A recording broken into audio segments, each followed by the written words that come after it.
Here are more steps to prepare for your construction site in Kenya. Material storage.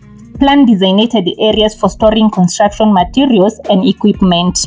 Erosion control. Implement erosion control measures such as silt fences to prevent soil erosion.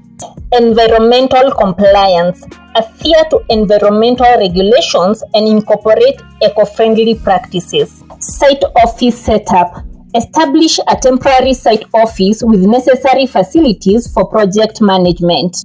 Communication infrastructure. Set up communication infrastructure for effective coordination among the construction team. Community engagement. Engage with the local community to address concerns and maintain positive relations. Finally, regular inspections. Conduct regular inspections to ensure compliance with safety and environmental standards. Remember to consult with local authorities and professionals